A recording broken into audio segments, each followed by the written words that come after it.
We're joined today by two of the authors of the Landscape Report, Dr. Young-Soo Kim, professor at University of California, Irvine in the School of Education, and Dr. Helen Boyle, associate professor at Florida State University in the College of Education and Learning Systems Institute. So again, welcome to everyone. We are thrilled to present the Landscape Report today, to have both of the authors with us.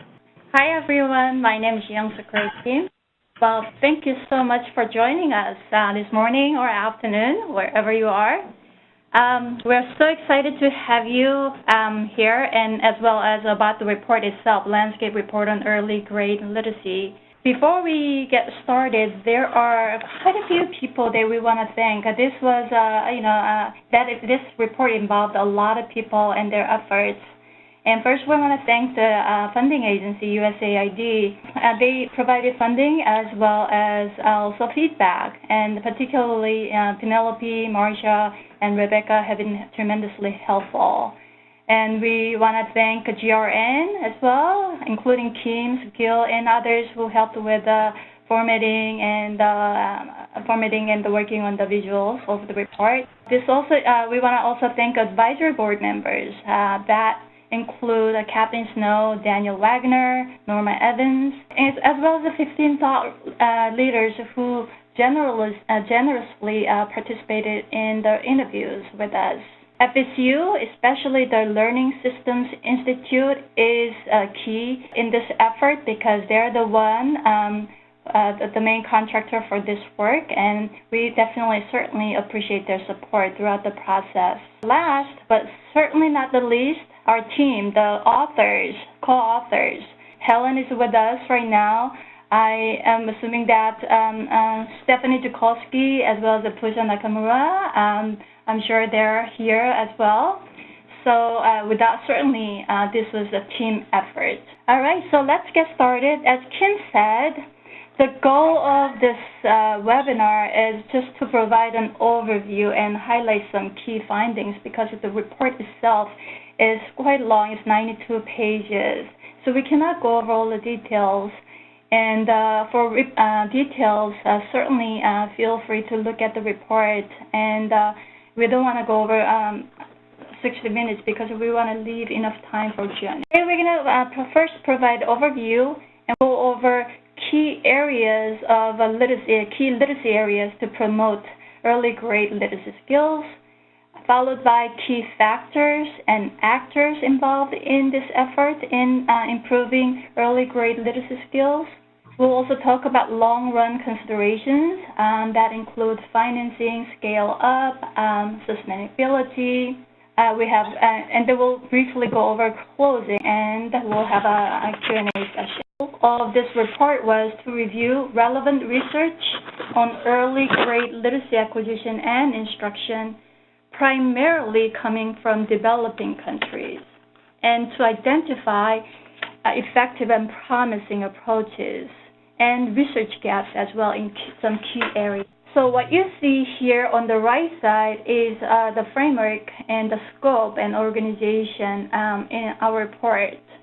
As you know, students' learning ultimately comes through learning comes through the student, but this is as the student is embedded in and also influenced by other multiple layers of context, including family in terms of language and literacy support, and also school and community, because school in literacy acquisition especially is the key, right?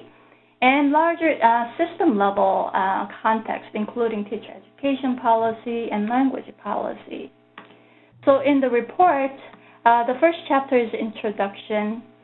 Second chapter is the key areas of literacy acquisition, especially some cross-cutting factors for literacy instruction. And chapter 3 goes over key areas of instruction, including emergent literacy skill, oral language proficiency, reading fluency, reading comprehension, and writing. In chapter 4, we go over key factors and actors, including language of instruction, multilingual context, and teacher knowledge and education, parental and community engagement. And chapter 5 is about long-run considerations. and Chapter 6 is closing. So the scope of the report is to go over at least the sum of all these factors at these different levels. We go over student factors, we go over family factors, and also school and community and system level. But of course, it's not exhaustive, but we tried to cover at least some key areas in the report. So this is a review work. We did a lot of search of papers and documents, including contacting donors and NGOs. We interviewed 15 leaders in the field and read, synthesized, integrated reports, and went through a drafting process. One important thing that we want to note is that in these different areas, we categorize the level of evidence that exists. So we categorized into we classified it into 4 categories: strong level of evidence, moderate level of evidence, emerging, and limited. So what each means is that, for example, for a strong level of evidence, that there is consistent, causal, and generalizable evidence in our recommendations. For moderate level of evidence, that means although there's evidence about the recommended practices, there are no strong causal conclusions can be drawn, especially for certain target population. Emerging evidence indicates that there are studies and there's some indication, but there's no clear evidence about causal effects. Limited evidence indicates lack of evidentiary materials. So here's the framework that we used. So Chapter 2 is about key areas in literacy instruction, and this is a framework that we used based on sound theory, based on most up-to-date empirical evidence. And I want to spend a little bit of time on this one. So what you see here is that a building structure, right? So at the very top, reading comprehension is there. At the very bottom, you see foundational cognitive skills. This shows that the highest level of skill acquisition listed in reading is reading comprehension, right? But to get there, we need at least 2 foundational skills. On the left side of the column is word reading proficiency. On the right side of the column is oral language comprehension at the discourse level called listening comprehension. So as you can see, if one of these, for example, if word reading proficiency is not there, the building structure does not hold. The same is true if listening comprehension is not there, the structure does not hold, right? And there's reading fluency that connects word reading and listening comprehension into reading comprehension. So if word reading and listening comprehension are 2 important skills that hold reading comprehension, that support reading comprehension, what does it take to develop word reading? So on the foundation for word reading is emergent literacy skills. And those include print awareness, orthographic symbol knowledge, phonological awareness, morphological awareness, and orthographic awareness. And listening comprehension also draw on very highly complex set of skills, language and cognitive skills, including vocabulary, grammatical knowledge, inference, perspective taking, reasoning, and comprehension monitoring. And all these are founded upon foundational cognitive skills, also referred to as executive functioning, including working memory, inhibitory control, and attentional control. So let's keep this in mind. What this shows is that the skills are structured hierarchically and development occurs in this way, and we need this whole set of complex skills to develop what we call reading comprehension. So one aspect in terms of a common factor in literacy instruction, right, is in terms of instruction, first, the content has to be developmentally appropriate, and studies have shown that there are certain instructional sequence or routines that is effective, and this is widely known as 3P or I do, we do, you do. Essentially, when you present materials first, you review what's been covered, and when you present new materials, it has to be with the guided practice, accompanied with feedback and corrections, and students are given with sufficient opportunities for independent practice. To teach reading and writing, of course, there should be certainly devoted time to teach. But studies have consistently shown that in developing countries, reading is not taught as a subject, and therefore there's no devoted time. So this is a critical aspect. And increasing instructional time with explicit and systematic instruction has been associated with increased student achievement. Finally, in terms of instruction, what we highlight something called automaticity, right? So this is achieving beyond accuracy, right? So automaticity is being able to do certain things without conscious efforts. So being able to name letters without much effort, being able to read words without much effort, being able to read words in text, right? Connected text without much effort. And this applies to not only reading, but also writing in terms of spelling and also oral language. When you know a certain word, for example, how fast can you retrieve that word and then be able to use it? So automaticity is certainly very important. Another aspect that is important in literacy instruction is assessment, right? And assessment has some basic foundational things that have to meet in terms of psychometric properties. And at this point, there are many literacy assessments available for the different purposes in developing countries, including AGRA, Literacy Boost Assessment, ACER, and etc. But one thing that we have to remember is they serve different purposes, right? And as with any assessment, rigorous training is required for administration as well as interpretation. Another aspect is instructional materials. This is necessary, right? So reading instruction involves written text. Therefore, students should have access to written text. So that this is necessary. Of course, it's not sufficient for literacy acquisition because effective instruction should be accompanied. In developing country context, instructional materials and presence and access to it is a huge challenge, including textbooks, decodable books, level books, and just books for leisure, right? Practice reading. And we all agree that books should be age and culturally appropriate, and books should be available in the language of instruction, children's first language, and target language. But this is complex effort involving working with local publishers and linguists and also ministries, right?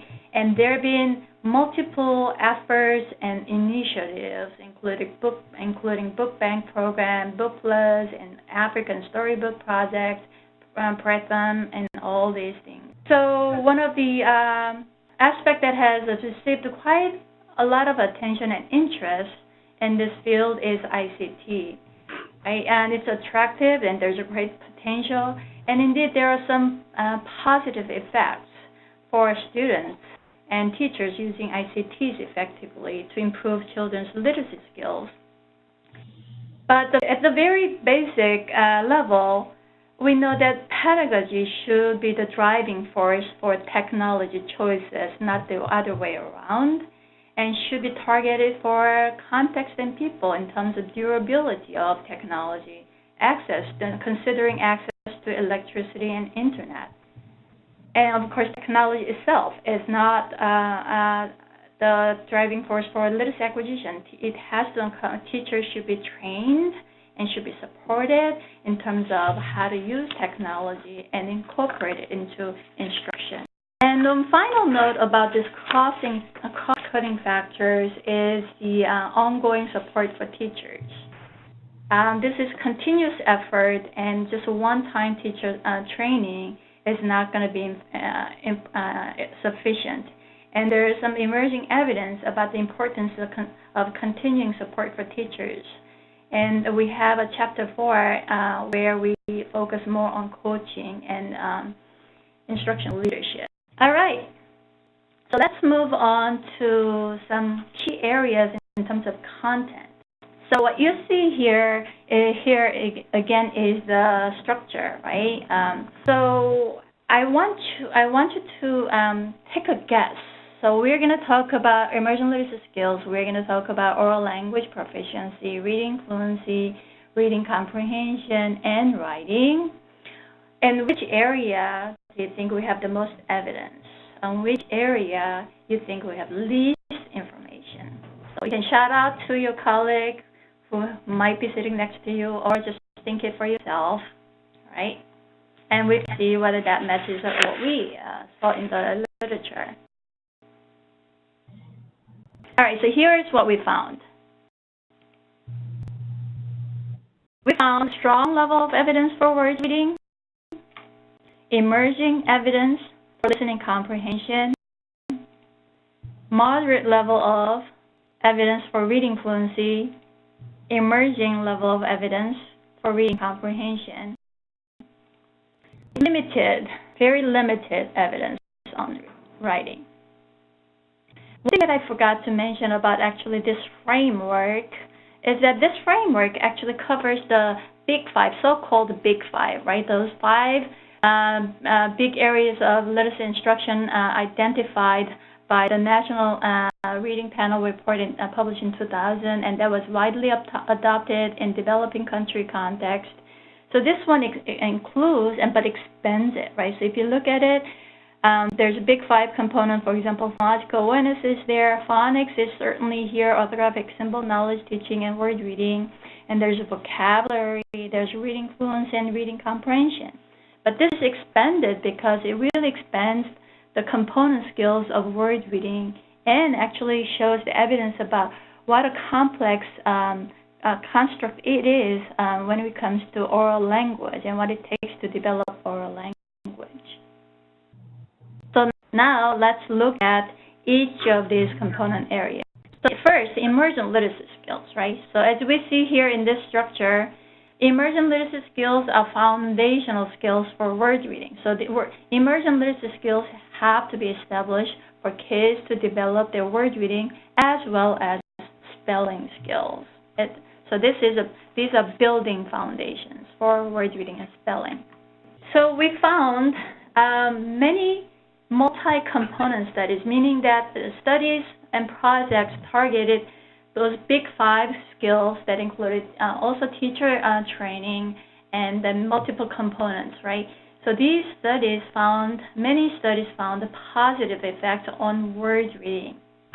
Although there were some studies that found no effect, overall, we thought that there was strong evidence across various contexts. So based on this evidence, here are our recommendations for designing certain programs.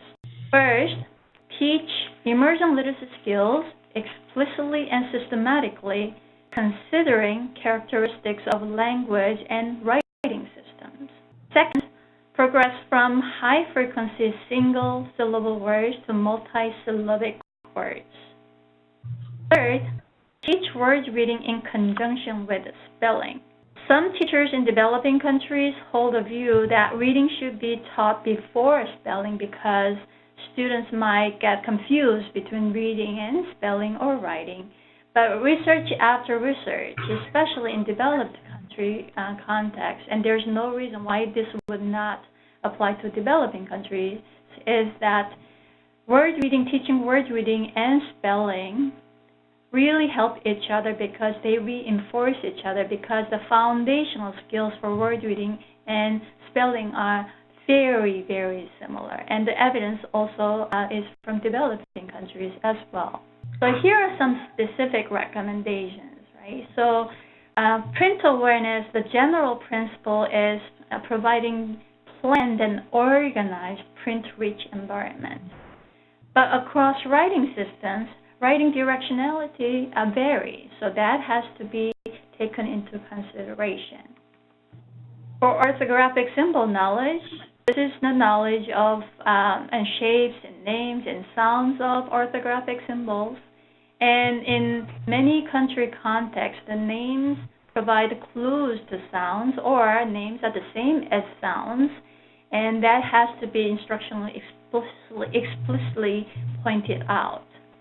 And not all the orthographic symbols are the same in terms of visual complexity, right? Some symbols are more complex visually than others. Then add more time for those complex symbols. And across writing systems, number of symbols vary. Some writing systems have many more symbols than others. If that's the case, plan for a longer period for teaching these symbols.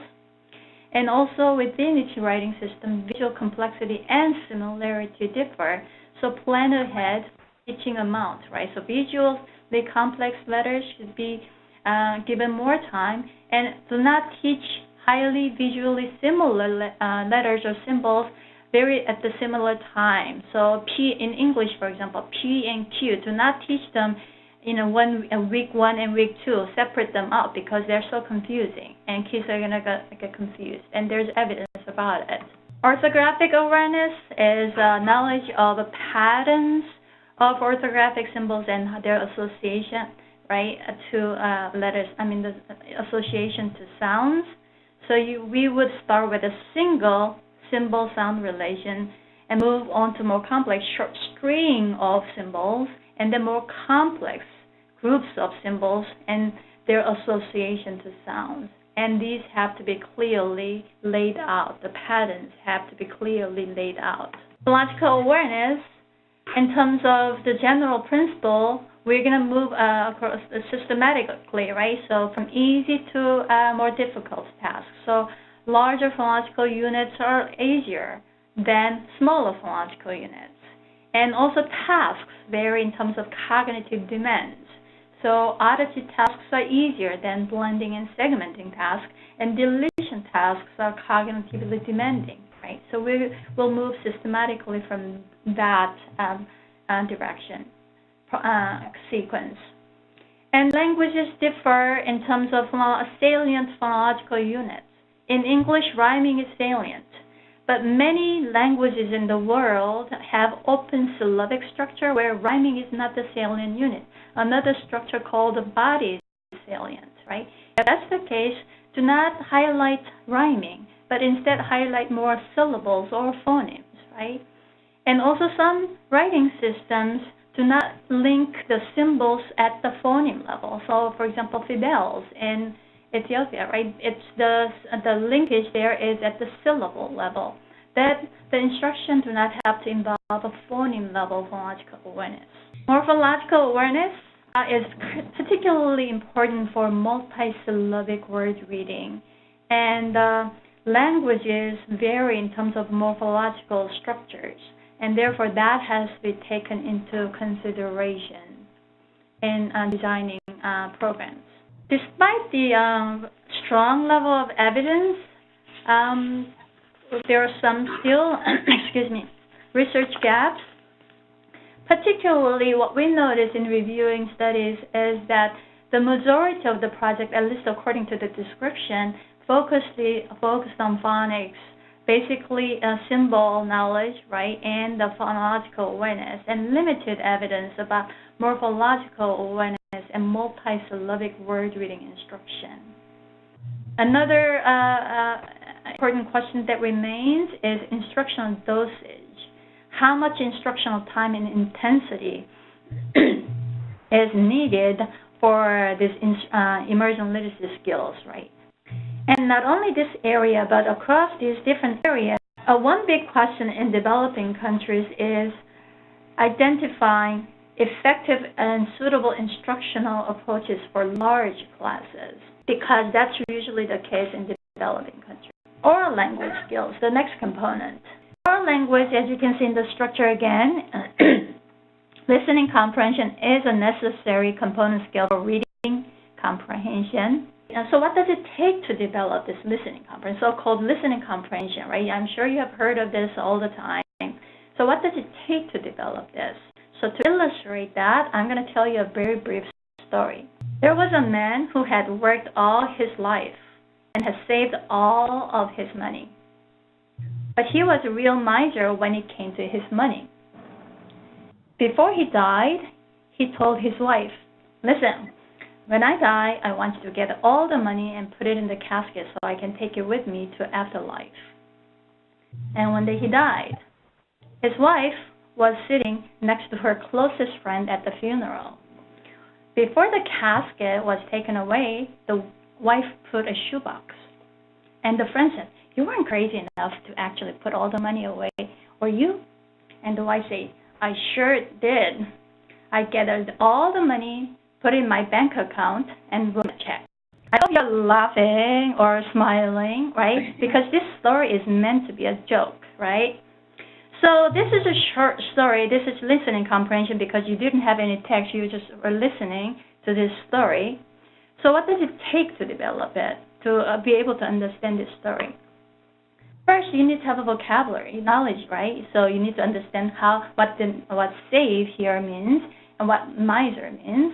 You also have to have the meaning. You should also know the meanings of combinations of words. That's grammatical syntactic knowledge. You need to be able to hold linguistic information and constantly update it. That's working memory, right? And also you need inhibitory control and attentional control because while you're listening, maybe there are some things, that might have been distracting you, but you should, focus. You should have focused on the story, right? That's attention control. And that's not all. So this story is supposed to be funny because you know that the wife did not give the money away. But the story actually did not say that, but somehow you knew it. Because for that to happen, right, you should know that the checks, have to be cashed, and then, of course, a dead man cannot cash the check, right? So for that, you need to actually bring in your background knowledge about how checks work, at least in North America, and link that to the story, the main ideas in this story. That's inference making, and you need to have also an understanding about the story character. That's perspective taking, right? And also you need to monitor your comprehension. If something makes sense, if something does not make sense, you should ask, right? So all these things come into play for listening comprehension. So that's why listening comprehension it's a high level skill. It's such a complex skill. So in terms of level of evidence from developing countries, we found some studies with positive effects, but many studies did not find any effects. And there was also one small line of work that showed that interactive book reading, such as dialogic reading, had a positive effect on vocabulary in developing countries. So we concluded that there's emerging evidence in this area. So here are our recommendations based on emerging evidence and also some evidence from developed countries, because theoretically there's no reason why they would not be the same, right? So the first recommendation is explicitly teach oral language in L1 and L2. So this means that, as we saw in the framework structure, we should not wait for literacy instruction. We should not wait until children or students develop reading skills. Literacy instruction starts with oral language instruction, and that includes not only L2 but also L1. And the importance of oral language may be more apparent in L2 because kids just don't know the language, but also studies after studies have shown that there's a huge variation in children's oral language skills in their first language as well. And there's great need for systematic instruction across all these languages. Second recommendation is utilizing book reading as an important source to promote oral language. Books include very sophisticated language than our daily conversations, and also it shows models how different aspects of oral language is used in context. Oral language, the best way to improve oral language is increasing children's exposure, right? Students' exposure to the language and increase the opportunity to use oral language. There are several research-based strategies, and we summarize it as E3 or E to the power of 3. That stands for expose, elicit, and extend. And in the report itself, we have an example of how this can be applied. The last recommendation is ask cognitively demanding questions to promote higher order thinking skills. As we saw in that brief vignette, right, about what it takes to develop listening comprehension. Listening comprehension involves higher order thinking skills such as inference making, perspective taking, monitoring. So when you read stories to children, for example, ask those types of questions, questions that would provoke thinking about those things, right? Given the level of evidence, there are a lot of questions in this area, but there are two prominent ones. One is, what is oral language instruction that is simple enough to implement but powerful enough to have large effects, right? So that is one main question. The other question is reliable and valid oral language assessments, not just listening comprehension, not just one passage or 5 questions, but beyond that, right? So look at vocabulary, look at grammatical knowledge, look at also cognitive skills, right? Some kids are weak, maybe weak making inference. Next component or area of instruction is reading fluency. As we saw, reading fluency sits right here, connecting word reading and listening comprehension at least partially to reading comprehension. In terms of evidence, many multi-component studies have reported positive effects with varying effect sizes, but there were some studies with no effects, and overall we found that there's a moderate level of evidence in improving reading fluency. And here are our recommendations. First, build in instructional time and opportunities for text reading. For example, use repeated reading, right? So reading fluency is essentially building automaticity in connected text reading, and it requires practice. And one way to practice that is through repeated reading, reading the same text over and over, right? So we have specific recommendation about what is the best way to do this in the report. The second recommendation is model fluent reading. Students need to hear and internalize what it looks like, what it feels like to read fluently. So teachers should model fluent reading. In terms of research gaps, what we found a lot of studies have paid attention to reading fluency, and there are many benchmarks available. So that assumes predictive validity of reading fluency, meaning that reading fluency strongly predicts reading comprehension. But surprisingly, few studies have examined that question in developing country context. And excuse me. And there's no reason not to expect such a relation. We just need empirical evidence about it. The second research gap is benchmarks, right? So there, I just noted, benchmarks are important and have been established in many contexts. But benchmarks themselves are moving targets, right? When these benchmarks were established, many kids, were not receiving systematic instruction, and there many kids were, at baseline, for example, not reading at all. And therefore, as kids are exposed to more systematic and explicit instruction, these benchmarks have to be reevaluated and updated. One thing to note here, highlight here about reading fluency, is that reading fluency is in service of reading comprehension. Reading fluency is not, although it's important, is not the end goal of reading instruction. Okay, so we have to be very clear about why we need to pay attention to reading fluency. So with that, let's move on to reading comprehension. So reading comprehension, as you can see, is the ultimate goal of reading acquisition and instruction. And it involves all these structures underneath it are support needed to support reading, to development of reading comprehension. So all these skills underneath it have to be sufficiently developed for reading comprehension development.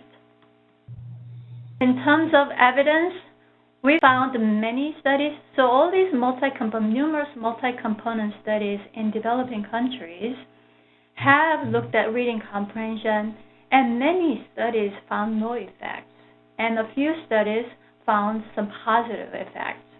So we thought that there's an emerging level of evidence about what to do in reading comprehension instruction. So here are our recommendations.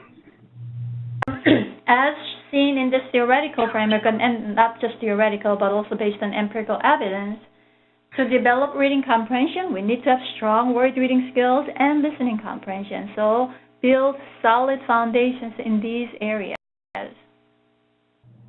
Second, directly teach reading comprehension strategies such as predicting, summarizing, visualizing, and asking questions. Third, secure daily designated and extended time for comprehension instruction. Comprehension is, again, high-level skill, and there needs to be dedicated instructional time. And consider language and cultural characteristics. So, for example, so one of the reading comprehension strategies is asking questions. And in some cultural contexts, asking authorities such as authors might not be seen as appropriate. Then the teacher has to guide in terms of the purpose of doing such activity, right? Research gaps, again, there are quite a few research gaps, but the major ones we thought were, we found that across these studies, the effects were not uniform, right? So effects varied largely by location, gender, language background, school types. So what explains variation in effects across these projects? So first, many projects, paid attention to, this so-called big five, right, components, but then there was still large variation across multiple multi-component projects. But then within project, there were variation for different populations, for different locations. What explains those variations? So we need to develop fine-grained and nuanced understanding about what works in what conditions. So writing for meaning. So writing is defined as ability to express one's ideas in written text in a coherent and organized manner. And this is one of the most challenging learning tasks that students will encounter. And it takes years to develop. And actually, many people don't, the majority of people do not develop very high level of writing proficiency. Then the question is, what does it take to develop writing skills? And here's the framework, and based on theory as well as most up-to-date empirical evidence, very similar to reading.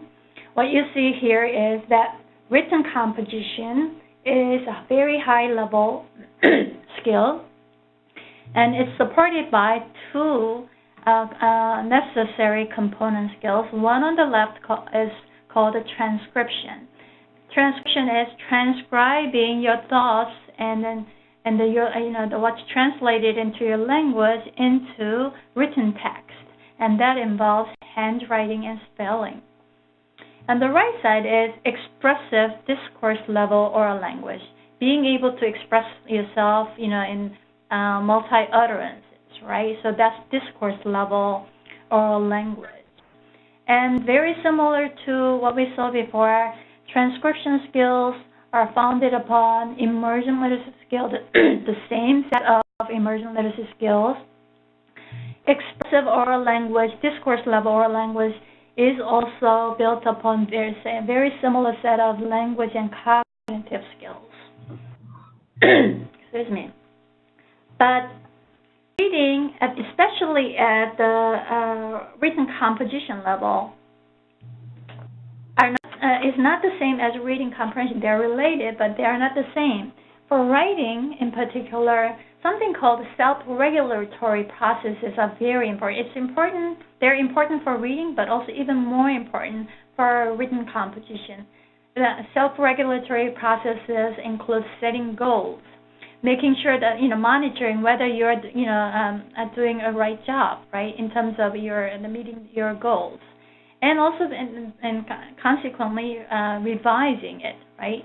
So all these things are very important for written composition. In terms of evidence, we found a very limited number of studies in writing, and even extensive studies focus on emergent writing, such as copying and spelling. In terms of recommendations, as we saw in the structure, theoretical framework, and the framework, first, teach explicitly transcription skills, such as handwriting and spelling. Of course, this does not mean that you have to use the drill, right? But in using interactive activities, but teach these skills. Second recommendation is teach written composition as soon as students can start representing sounds using orthographic symbols.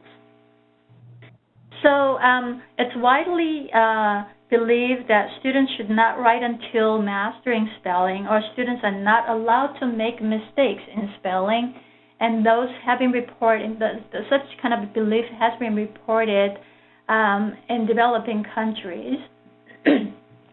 But evidence indicates that actually, as soon as children can start writing, right, like some words, like experiment writing, they should be encouraged, asked to write in sentences and passages, right? So, for example, this is an example of a 4-year-old preschooler writing in English.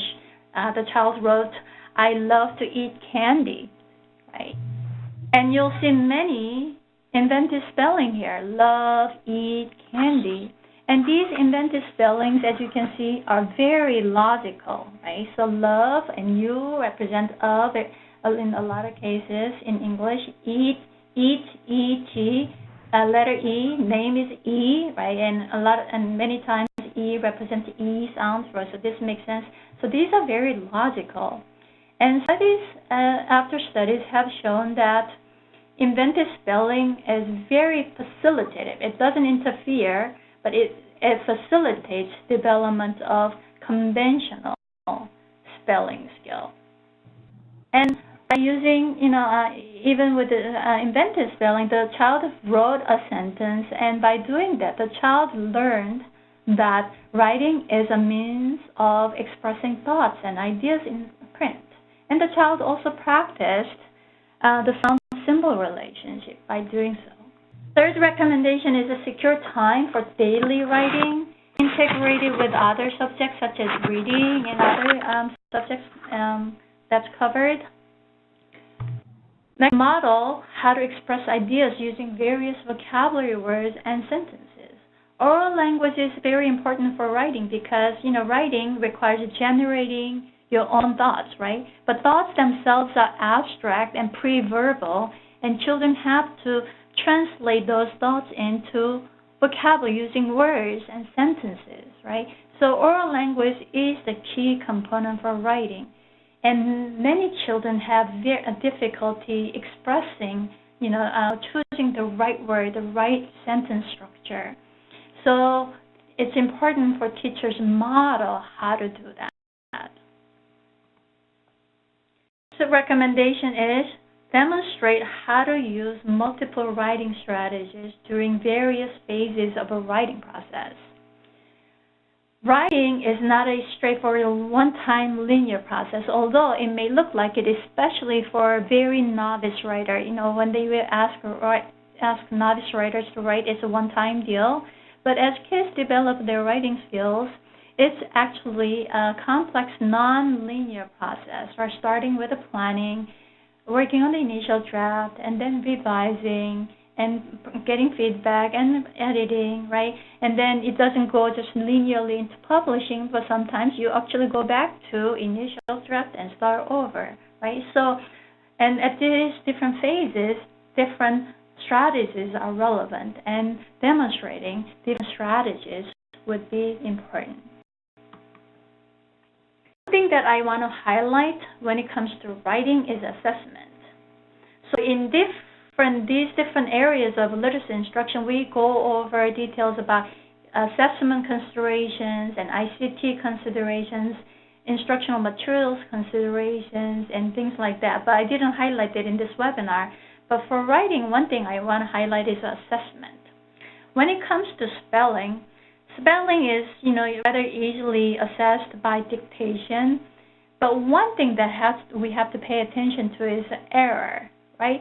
Going beyond just scoring as is a right or wrong, looking at the mistakes students make in spelling is very informative and revealing in terms of what they know and what they're confused about. So why are they getting incorrect spelling? So examination of errors are important. It can tell you maybe the student is weak in phonological awareness. The student may be weak in letter sound knowledge or orthographic symbol and the sound knowledge correspondence, or maybe morphological awareness, right? So these spelling error analysis can be very revealing. Another one now is about written composition assessment. One important piece about this is using multiple samples. Research is robust that asking students to do one writing task is not sufficient at all to reliably assess children's writing skills. Instead, multiple tasks or prompts have to be used. Once you collect students' writing data, for example, then we need to have a very clear idea about what aspect of writing we're going to look at, right? Are we going to focus on ideas, or how ideas are presented, which is organization, or how words and sentences are used? Are we going to look at spelling? Are we going to look at writing conventions? If we look at all these things together, to what extent are we going to weight all these different components, right? And then develop clear rubric. In the report, we provide a very a basic example of a rubric, looking at writing quality. But then, of course, there are many other ways of looking at written composition. Regardless of what kind of rubric you use, rigorous training is key for consistent evaluation. So this is true for when you have multiple evaluators, because we want students to get the same score regardless of who evaluates their writing, but also within the evaluator. The student should receive the same score whether it's evaluated when the evaluator is in good mood or bad mood or tired or not, right?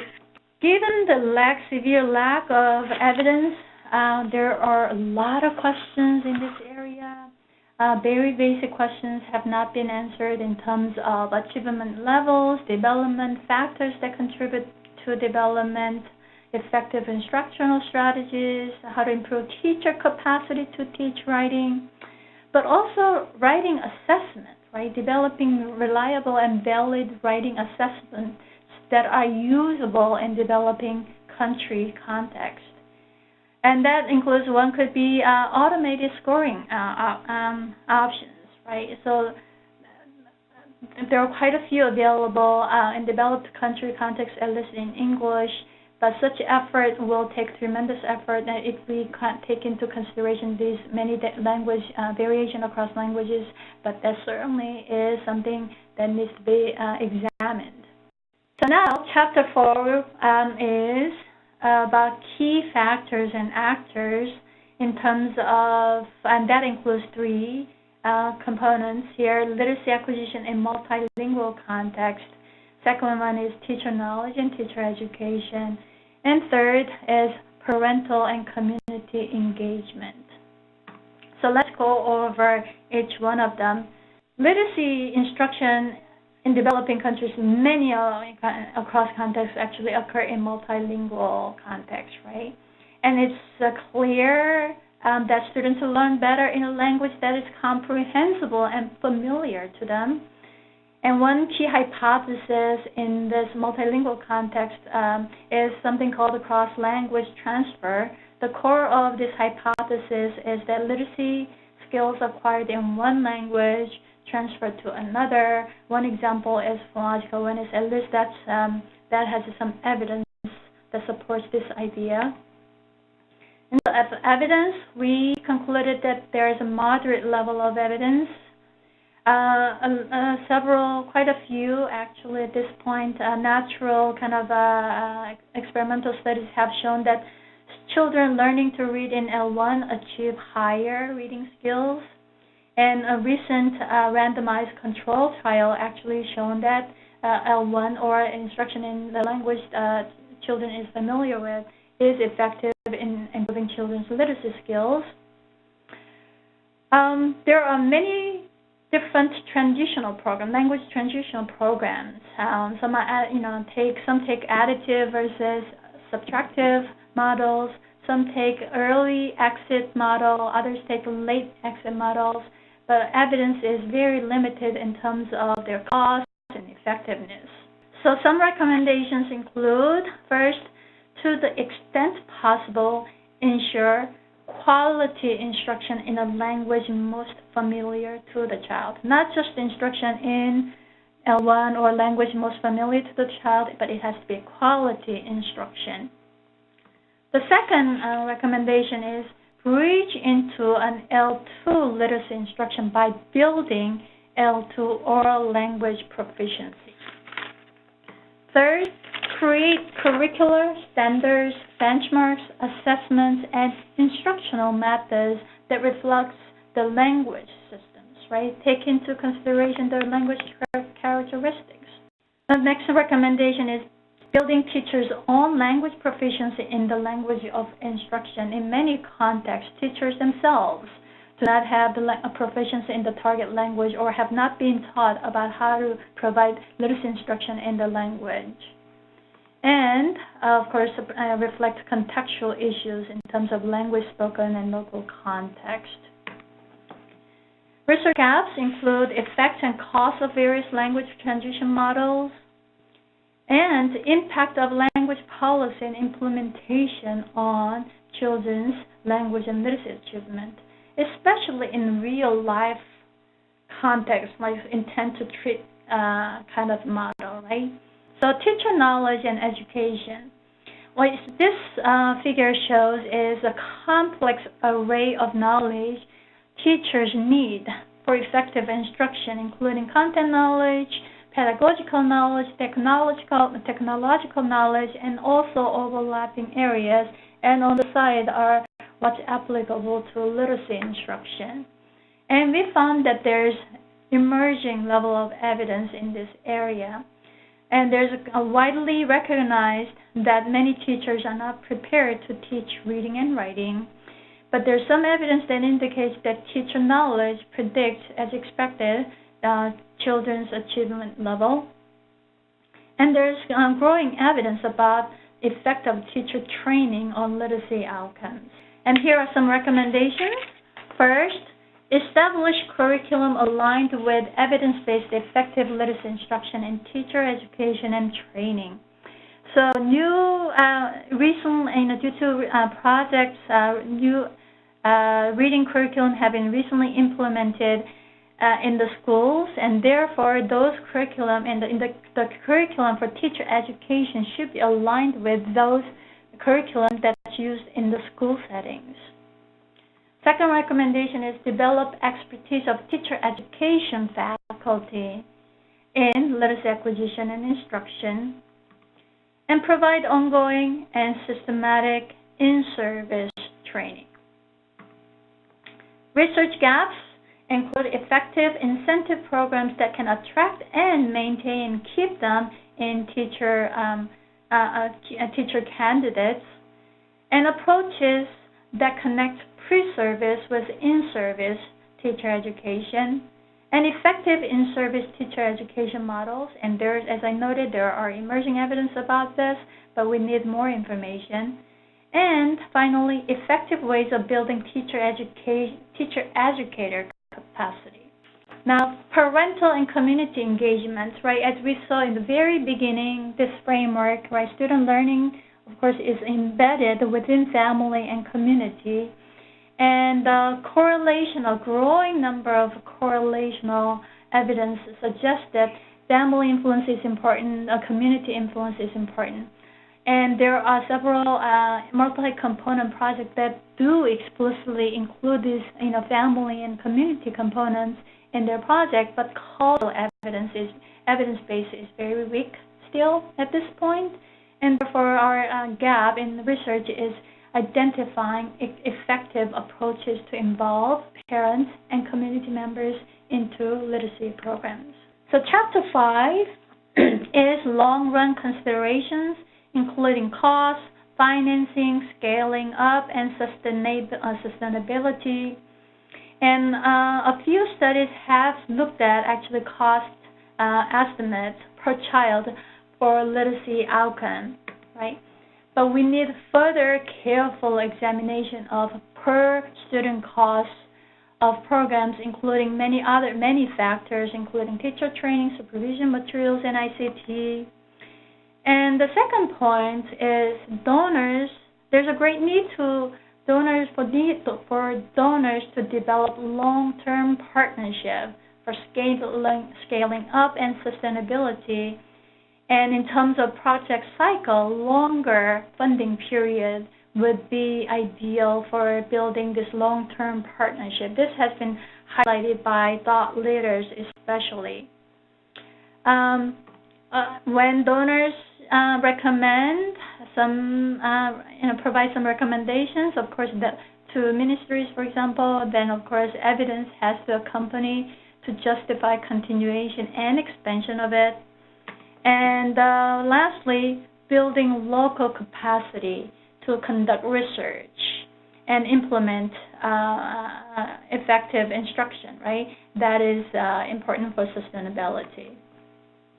Overall, at this point, there are not enough data to compare cost effectiveness across different types of interventions and to identify what political and economic factors support long-term policy change sustainability. So in closing, we found that in the last decade, there have been considerable efforts and strides made. So we should celebrate it. However, there are also some needs, right? We identified the kind of overarching needs. One, we need to approach literacy acquisition using systemic approach, right? It's not just at the student factor or teacher, but we have to look at all these multiple layers and multiple stakeholders. And we have to approach it with a long-term cumulative effects perspective. Literacy, such as like oral language and also reading, comprehension, and writing are very high-level skills. And they don't develop in a short time, one-time instruction. It takes a long time. Therefore, we need to provide systematic, effective instruction year after year, not just a single year. And we also identified large and deep research gaps, especially in high-order skills, and also foundational questions such as, instructional time. We still have questions about those. One final thing that we noted here is a need to establish standards for reporting reports. We are very cognizant that project reports or papers serve different purposes in the audience, but for reviewing purposes, it would be ideal to have consistency or standards about what kind of information should be included at what kind of quality, right? So we detail about some things that we found in the report.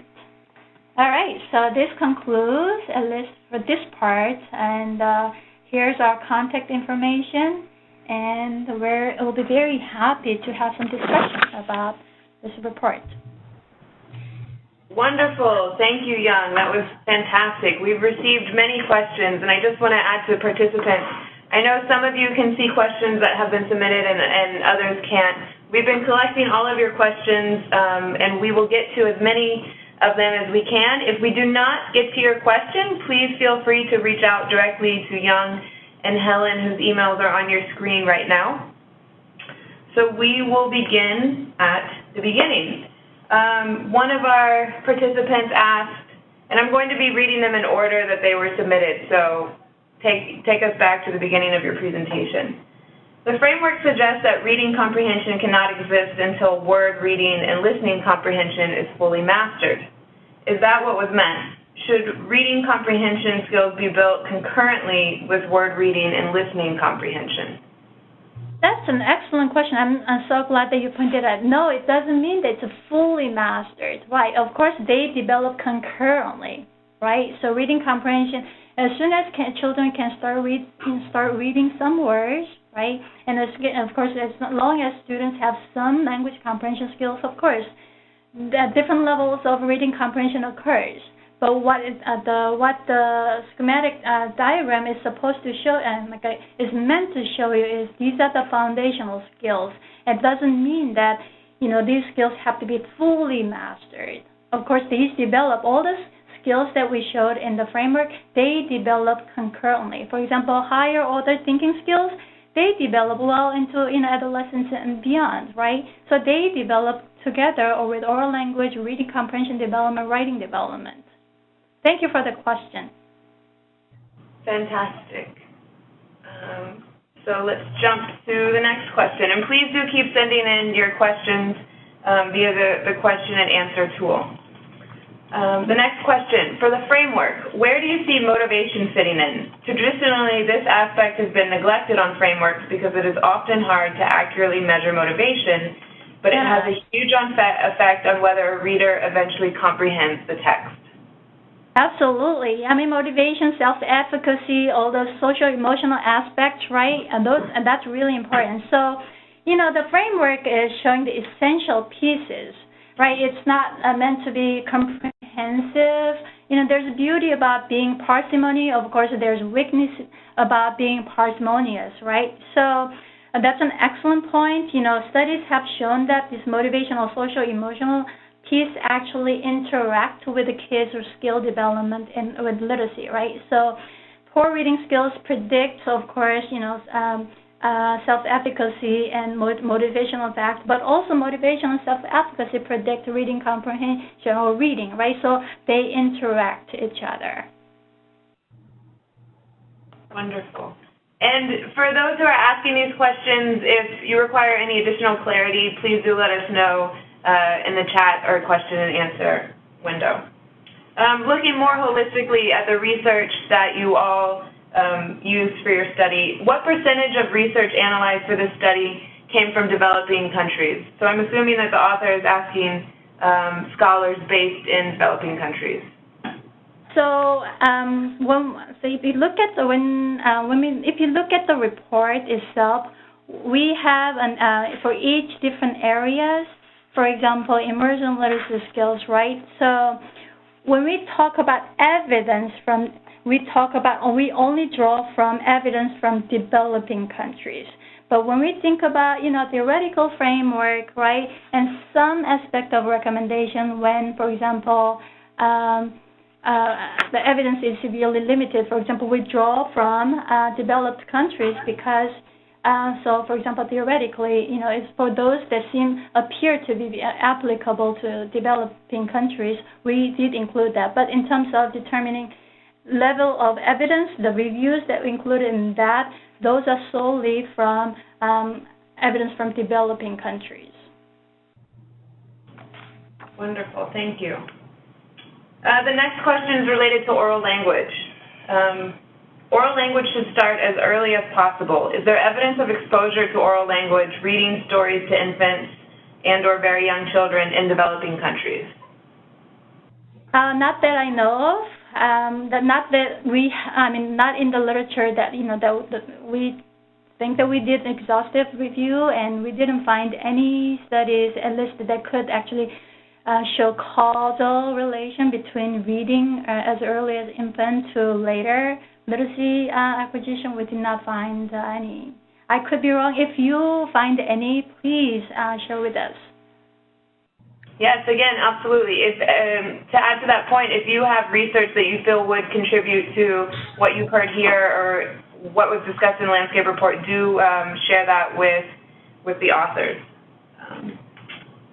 Related to available research, is there any research available on effective methods for literacy instruction in large class?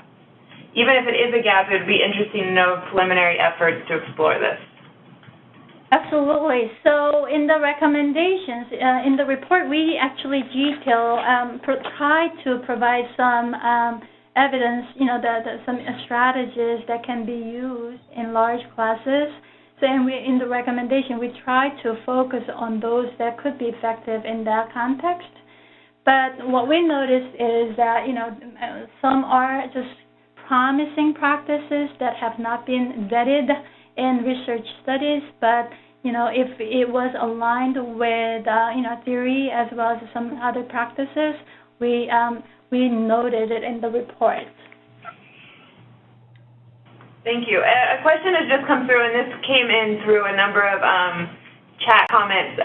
Many of you have asked if the report is available in any language other than English. Right now, it is only available in English. We will discuss the possibilities of having it translated into multiple languages. We certainly know how important this is. So that is something that we will look to explore in the future. So I wanted to just address those questions that have come through. This is related to oral reading fluency. Regarding oral reading fluency being predictive of reading comprehension, to what extent is the lack of data a challenge in empirical studies for confirming the predictive ability of oral reading fluency on reading comprehension? So there's an example, if I could share their example. Kids must score above 0 on comprehension to be able to run this analysis. For an example, in an EGRA study we're doing, I believe this is Elliot from Save the Children, across 3 evaluation phases with a total sample of 4,622, there are only 478 non-zero comprehension scores. That's not much data to work with. Right, exactly, right? I mean, that's one of the reasons. But so what I meant in that point is that, so there are some studies in the report, actually. In the report, we actually cite those studies. So there are some emerging studies, but what we meant was, given wide prevalence of reading fluency as a measure of overall kind of, reading proficiency, we were surprised to see the lack of this predictive validity evidence. But your point is that what if, when students really basically cannot read and floor, right? And of course, then you cannot really, because lack of variation, you cannot examine that relation. That is a very valid point. But as kids develop a little further, we should be able to see that relation. And it would be wonderful to have, and theoretically, and also based on studies in, transparent orthographies in developed country contexts, of course, we see also same predictive relations. So we think that this will be true, but we just wanted to see evidence. That's really it. That's what we meant to convey. Thank you, and I just want to say that was Zachariah from Encompass. I had our participants mixed up. My apologies. Jumping to writing for meaning. Did any of the references for writing for meaning show evidence of any good examples? Any good example in terms of instruction? I believe so, yes. No. So we didn't find any studies that looked at actually the written composition beyond spelling. We didn't identify any studies in developing country context, and therefore there were no examples. In the report itself, we actually, I don't think we provide any. I don't think we provide. We do provide illustrative examples in other areas. In writing, we actually spend some time on assessments and other pieces And we also, of course, we have recommendations, right? But when we have recommendations, under each recommendations, we do elaborate on those pieces, right? So how to teach, for example, transcription skills, and how to teach, for example, modeling how to express ideas and using various vocabulary words and sentences. We do give examples. We also talk about, teaching sentence combining. That has shown to be effective, although not in developing country context. Okay, thank you. There was a lot of interest when you began to discuss invented spelling.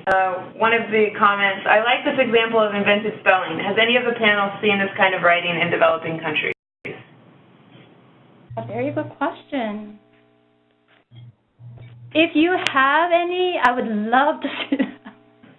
I'm sure the community, the people in this community would love to see as well. Yeah, if you do see, please share with us. So then I may know your answer to this next question. Earlier you mentioned that spelling should be taught at the same time as writing. How do you balance that with encouraging inventive spelling and not discouraging students? How do you balance inventive spelling with? How do you encourage inventive spelling but not discourage students at the same time? Right, so inventive spelling, yes. So inventive spelling, basically what you're saying to the child, write as best as you can. Use your guess, right? Using your knowledge, what you know about, how to write. So use your best guess. Don't, be stuck at the words that you don't know how to spell. Try your best and move on and focus on your ideas. Right, and then when you look at the student's writing, and you will actually point out, oh, this is a really excellent attempt. But let's look at this together. For example, when you spell love, L-U-V, this is excellent, but the way we actually write it is L-O-V-E. We have to provide corrective feedback. But the main point is in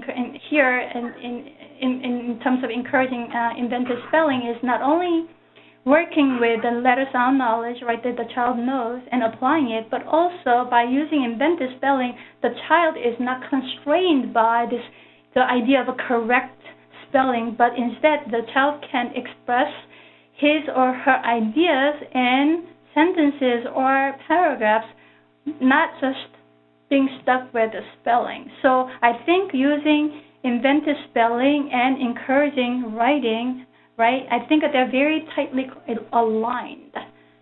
Did I answer the question? I believe so, but we'll leave it to our participants to ask for additional clarification. Rebecca Rose from USAID has just sent a message that there are examples of invented spelling. So this is that, as you were mentioning, if we could share the materials and information that we have within the network, please do. Absolutely. Moving on to the next question. This is looking more holistically at the report. Considering the survey of the research that you and your fellow authors carried out, did you find anything that you considered to be a new finding in your analyses? A new finding may depend on what you consider to be old finding. I'm not saying this to be sarcastic at all. I'm just saying it given the wide variation in the audience, right?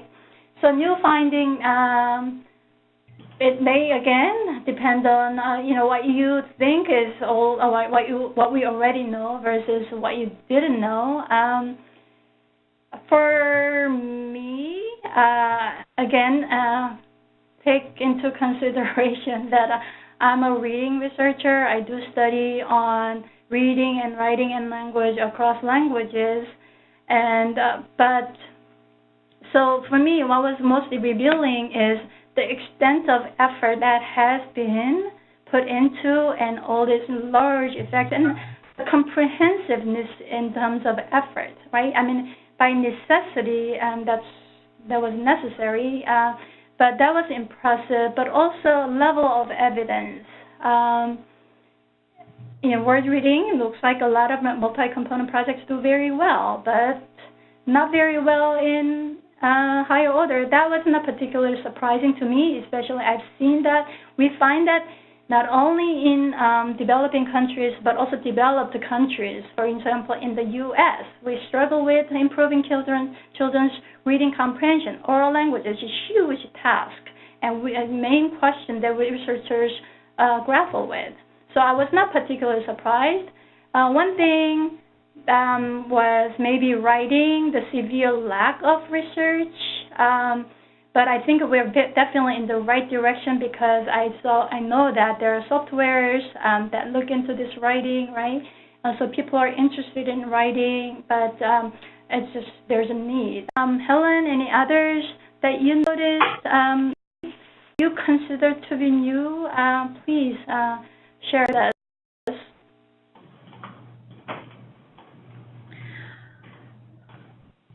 One thing that comes up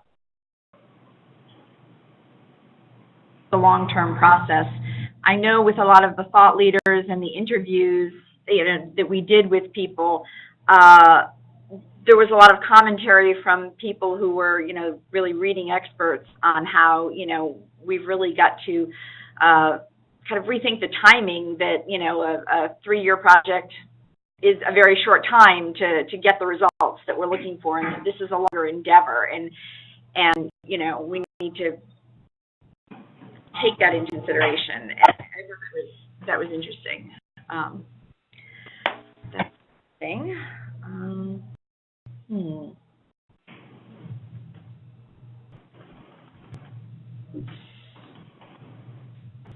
If you, from the audience, right? I'll be actually personally very curious about what you find to be new. I mean, again, it might depend on who you are, and that's totally, of course, expected, and it's okay. I'll be very curious about what you think is, new. I thought, this is Helen again, I'm just going to say that the observation, particularly in the project-based literature, which forms a lot of what we looked at, is the variation in how things are reported, and that in some cases limited the studies that we could include, and count as putting forth rigorous evidence, and that is something I think that could be addressed, in the next year or two or whatever, if we could agree to some standards of what information needs to be in these reports consistently. The other, go ahead. So we kind of elaborate a little bit on some cases, for example, right? So reporting reliability and validity, and reliability for time tasks in our reliability estimates for time tasks are not the same, and we should not use the same. For example, Cronbach's alpha cannot be used for time tasks, right? So different reliability aspects has to be reported, not only just child measures, but also survey data, observation, all these things, but also when reporting results, right? We found that many reports include the mean effects, but not standard deviation. Then we cannot verify or calculate at least the effect sizes, right? And also many reports, maybe for different audience, reported percent. A number of, they didn't report mean, the mean effect and standard deviation. Instead, they reported number of percent kids who were not able to read to who were able to read, and so dichotomy in the percent in children. Then from that kind of information, we cannot really think about the estimate effect size of the effect, right? So there are quite a few studies that did not really report effect sizes. So we had we noted that, and some reports included better description about the project itself, and some did not, and that's understandable because if they followed widely used approach or they cite the approach that had been used previously, but then the original report itself, it doesn't include a lot of detailed description. We just know that they focused on these big five, right? But beyond that, we cannot identify some characteristics which are necessary to see why perhaps in this context this did not work or this worked, or why this study had large effect, whereas in, similarly using the same approach but didn't work in other projects, right? So kind of those kind of details were missing, and that was our kind of impression. We kind of note that in the closing chapter as well as executive summary. It's just we kind of get to that a little bit. Okay, thank you to you both. We received a number of questions related to teacher training. So hopefully in the last 5 minutes we can get to at least 2 of them. Has your team gathered any evidence on the amount of in-service teacher training required to appropriately implement the recommendations? Amount per se, no. I would say no. There were.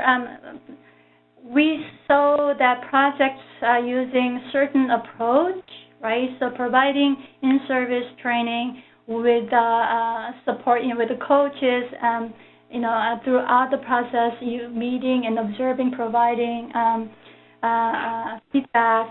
But in terms of amount of training, there were some variation, but explicitly examining this piece alone, holding constant to all these other aspects, the number of studies examining this piece alone were limited, and therefore we could not tease out the amount per se. But we do have a couple of studies, I believe, that looked at the, a particular way of providing support. For example, that is effective, or the ratio of coach versus teachers and things like that.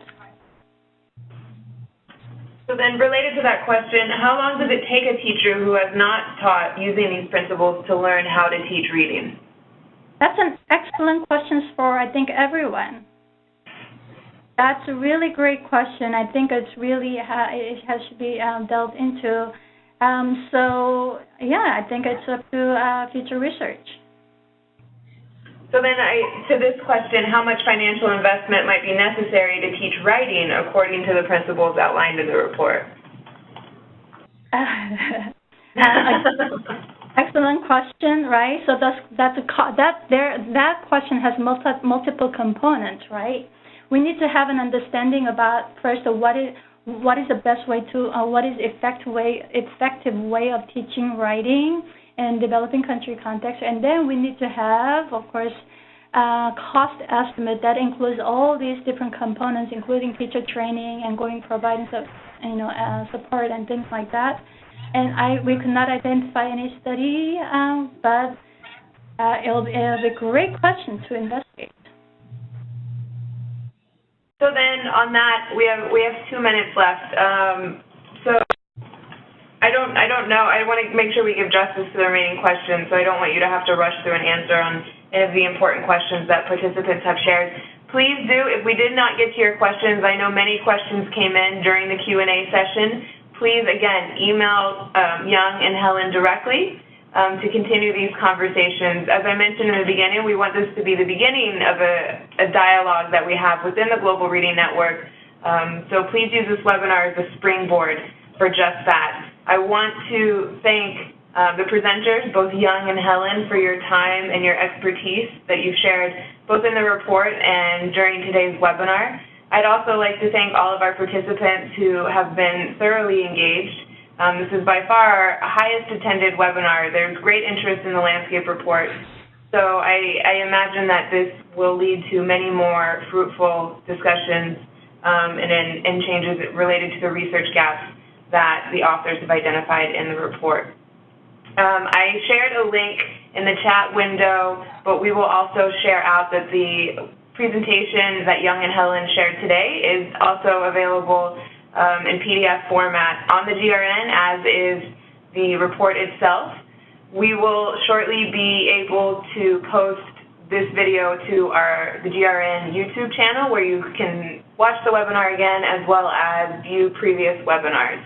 So again, I want to thank Young, Helen, and all of our participants. Thank you for a wonderful webinar. This has been I think, very illuminating on the report itself, and I imagine many more discussions coming forward. Thank you. Thank you. Thank you, everyone.